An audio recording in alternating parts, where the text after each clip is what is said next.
Assalamualaikum warahmatullahi wabarakatuh. Sebelumnya perkenalkan, nama saya Ulfa Lila Afanin dari program studi agribisnis UPPJ Jakarta. Yang pertama, saya akan mengkualifikasi atau mengidentifikasi wilayah observasi saya di wilayah Cianjur.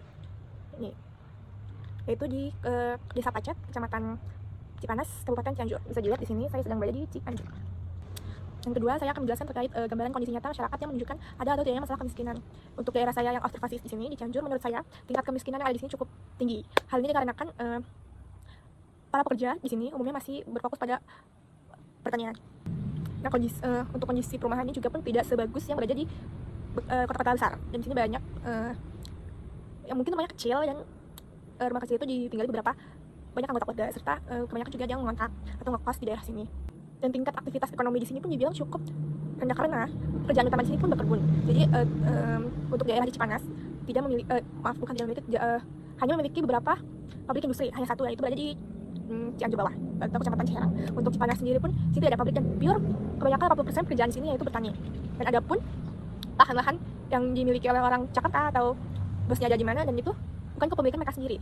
Seperti saya akan mencontohkan. Nah, di sini terdapat perkebunan seluas kurang lebih 1 hektar. Di sini itu pun ini milik orang yang berada di Bali, bosnya di Bali, dan orang-orang yang bekerja di sini adalah masyarakat di sini. Jadi kebanyakan mereka pun bertani, tidak memiliki lahan. Dan itu lahannya kebanyakan orang-orang yang sudah dibeli. Misalnya orang Jakarta punya tanah di sini, terus bisa lama masyarakat sini atau diolah nanti mereka bagi hasil seperti itu. Untuk tingkat pendidikan di daerah Cipanas ini saya bilang cukup rendah karena banyak para orang tua di sini yang tidak bisa membaca, yang tidak melek huruf karena mereka tidak bersekolah.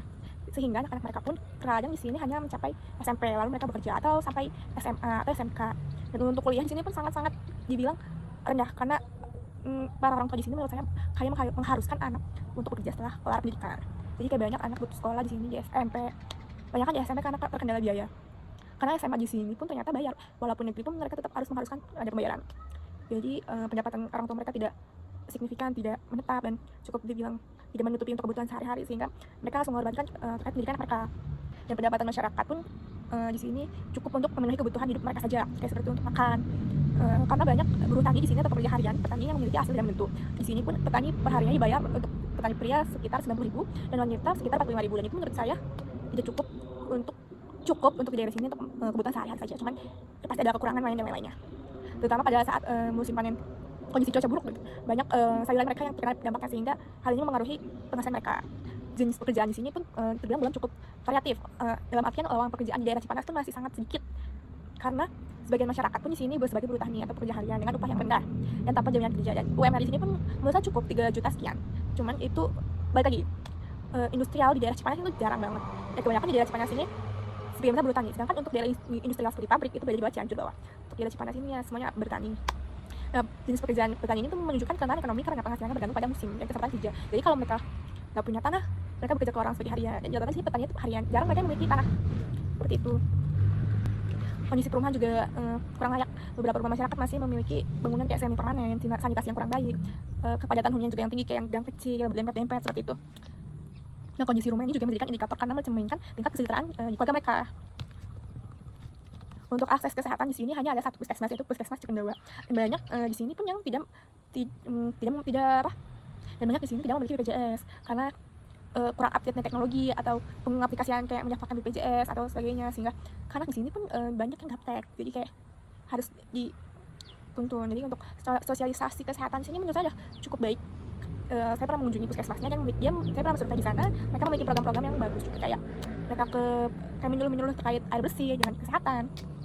Dan di sini pun mereka menggunakan minum air itu langsung dari keran, tidak menggunakan air mineral gitu. Jadi sehingga puskesmas menyuruh agar dianjurkan tidak minum air langsung dari keran karena dapat mengakibatkan sakit perut karena ada bakteri E. coli atau sebagainya macamnya.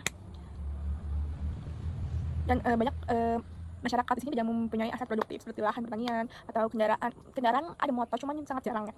Hal ini menunjukkan rendahnya kemampuan ekonomi masyarakat. Nah, indikator tersebut dapat menggambarkan kondisi ekonomi di Cipanas ini. Semakin rendah pendapatan, pendidikan, dan kualitas tempat tinggi, maka semakin besar kemungkinan masyarakat berada dalam kondisi miskinnya cukup tinggi. Jadi di sini tuh mereka bekerja sebagai penjaga villa atau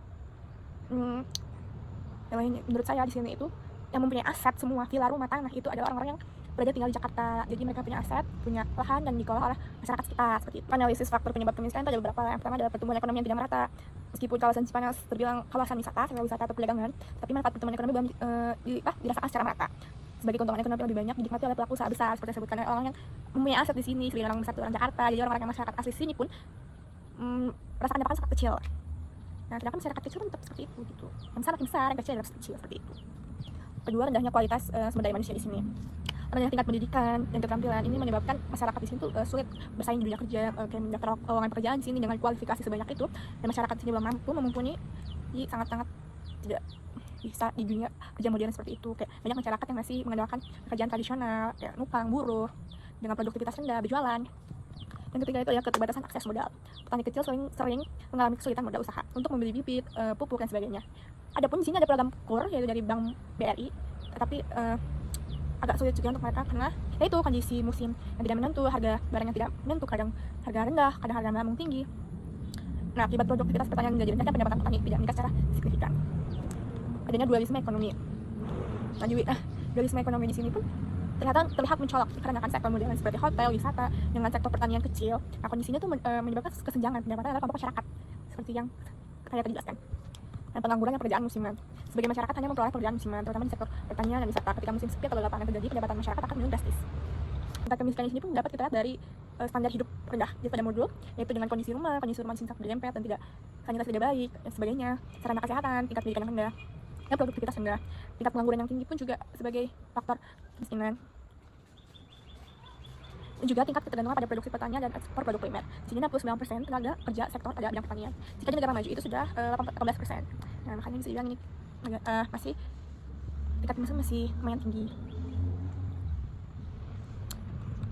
Solusi untuk Cipanas ini agar lebih maju lebih baik yaitu pemberdayaan masyarakat dan pelatihan keterampilan masyarakat di sini dibina dengan pemerintah, dengan program pemerintah secara gratis, dibina dengan keterampilannya atau seperti pemerintah dan lembaga terkait perlu memberikan pelatihan keterampilan seperti pengolahan hasil pertanian, pemasaran digital, kewirausahaan agar masyarakat memiliki peluang usaha yang luas. Nah, jadi seperti pemasaran digital, karena belum semuanya di sini melek teknologi, maka dari itu perlu dianjurkannya untuk masyarakat sini diajarkan pemasaran digital agar bisa melek teknologi sehingga SDM sini bisa meningkat. 2, yaitu penguatan sektor pertanian agribisnis. Petani perlu didukung melalui bantuan modal, bibit unggul, teknologi pertanian serta akses pemasaran lebih baik, pengembangan agribisnis lokal dapat meningkatkan nilai jual hasil pertanian. Jadi kayak bisa jadi bagi untung, bagi hasil dari pemerintah dengan petani ini. Jadi tidak memberatkan satu sisi untuk membayar dengan bunganya ke pemerintah seperti bank peminjaman KUR. Itu menurut saya KUR itu sangat kurang efisien untuk petani kecil. Mungkin untuk petani besar sudah memiliki nama, sudah memiliki pasar, itu saya bilang cukup baik. Tapi untuk petani kecil yang tidak memiliki modal tapi masih tergantung sama musim dan belum stabil dalam pemasaran, itu pun agak sulit ya, karena harus mengembalikan uang serta modalnya kepada bank dengan jangka waktu tertentu. 3, peningkatan akses pendidikan. Nah, program beasiswa dan pendidikan keterampilan perlu diperluas agar generasi muda memiliki kualitas SDM yang lebih baik dan mampu memperoleh pekerjaan yang lebih layak. Karena SMA di sini masih dibayar, coba untuk pemerintah digratiskan semua sekolah SD, SMP, SMA negeri, sehingga orang yang akan melanjutkan jenjang SMA pun tidak perlu pusing untuk keperluan uang dan segala macamnya, hanya untuk keperluan pribadi seperti buku dan semacamnya. Keempat, yaitu pengembangan infrastruktur, perbaikan jalan, irigasi, dan fasilitas umum akan membantu meningkatkan produktivitas ekonomi masyarakat serta mempermudah distribusi hasil pertanian. Kelima, yaitu dukungan kebijakan pemerintah. Pemerintah dapat memperkuat program bantuan sosial yang tepat sasaran, kredit usaha rakyat KUR, serta pendampingan UMKM bagi masyarakat miskin dapat meningkatkan kesejahteraan secara mandiri. Untuk kebijakan pemerintah mungkin perlu ditambahkan lagi beberapa program agar bisa mensejahterakan masyarakat di sini, memberikan peminjaman lahan untuk diolah, nanti akan bagi hasil atau bagaimana. Program bansos ini sudah berjalan selihat saya, yang diterima oleh orang-orang yang memang tidak memiliki, maksudnya masuk kategori yang berhak bansos. Mungkin segitu dari saya. Nanti akan saya berikan cuplikan keadaan di sini seperti apa ya. Terima kasih. Wassalamualaikum warahmatullahi wabarakatuh.